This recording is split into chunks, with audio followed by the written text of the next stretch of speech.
Welcome to Origin to Ambition, the show where we explore the small business entrepreneur's journey in business.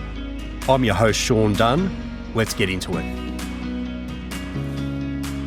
So when a new prospective client comes to me, one of the questions I do ask these days, I never used to ask when I started. I probably didn't have the courage, Cam, to be honest, but now I ask them if they're coachable.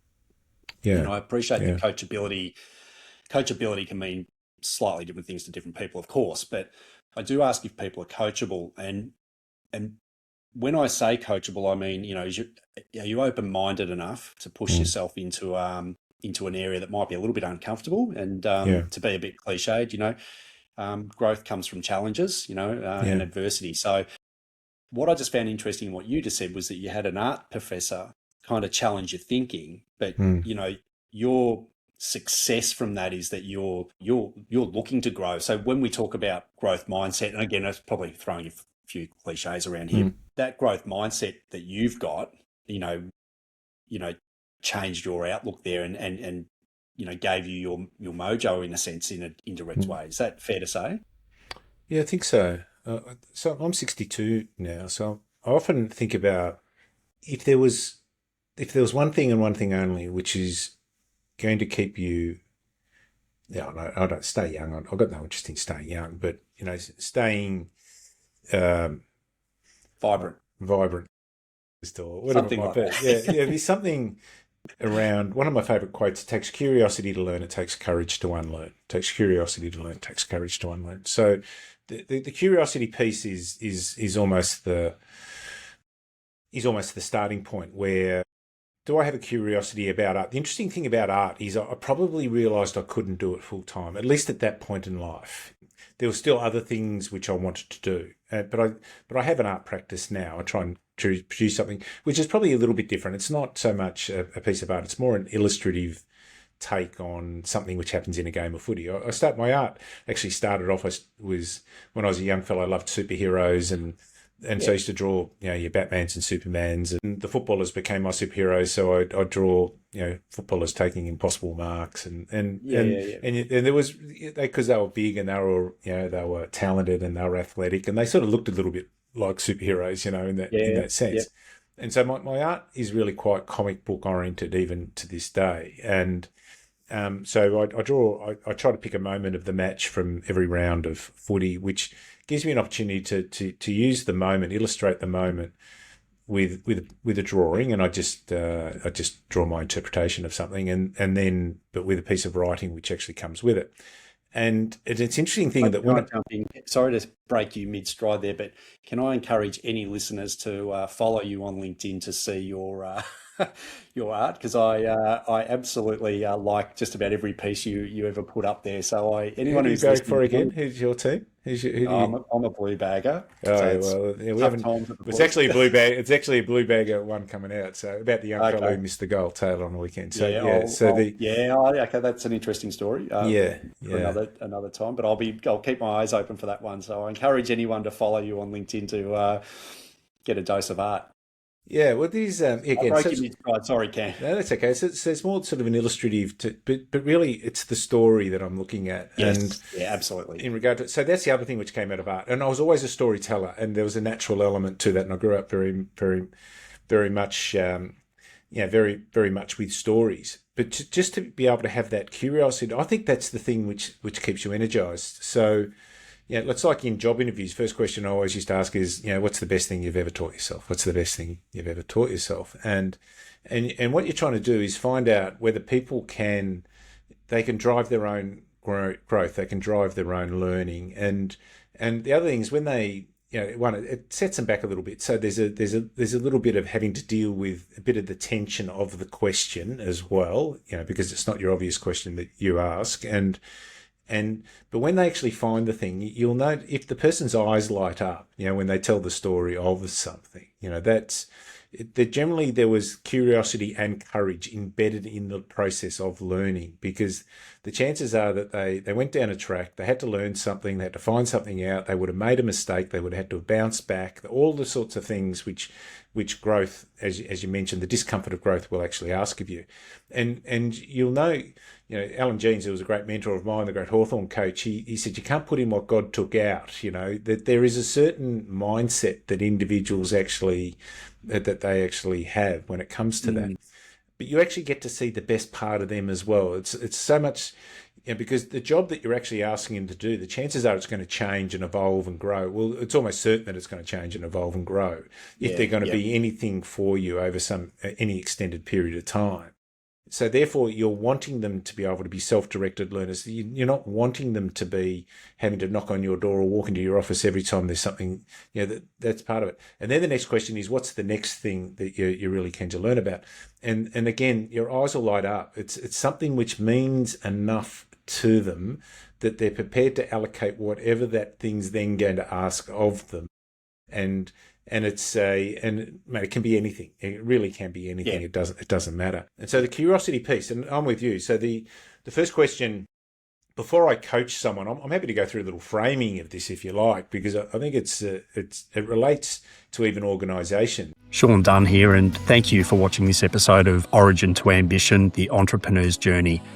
I'm a financial advisor who specialises in working with small business entrepreneurs and high income earning executives. We analyse cash flow, build assets and protect those assets to help our clients do what they want, when they want, with the people that they want to do it with. So if that's of interest to you, head over to our website and book an initial discovery call, and I'd look forward to speaking with you. What's the piece of advice you would give, the one piece of advice that you would give somebody looking to start up a business? I'm wondering whether you just sort of touched on it. Can you get good at it? Yeah.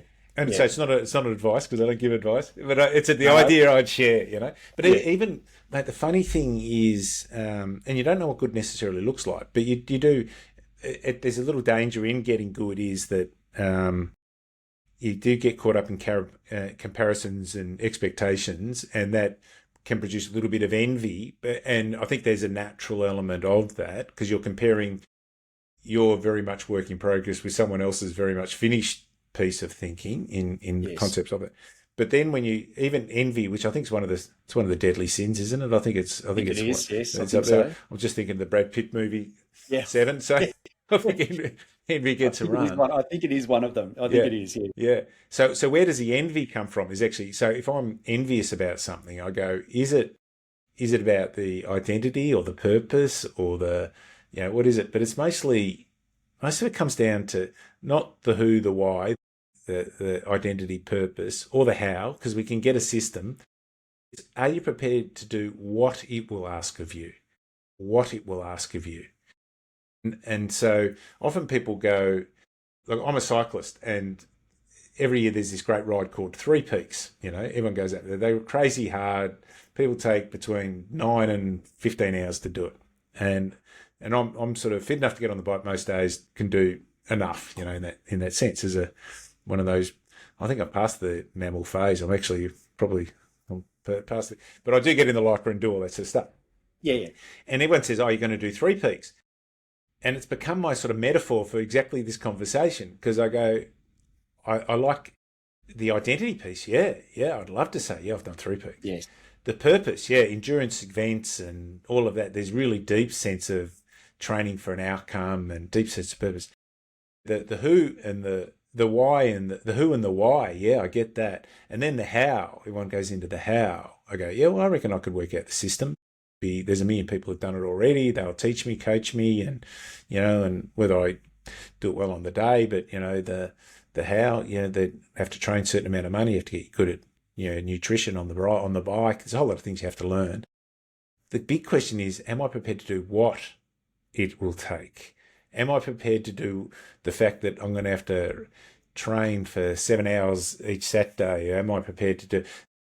Everyone will talk about the who, the why. They'll often ask about the how. It always comes down to the what. Are you prepared to do what it will ask of you? And so what that then says to me is, how much do you want to do 3P? Really? How much?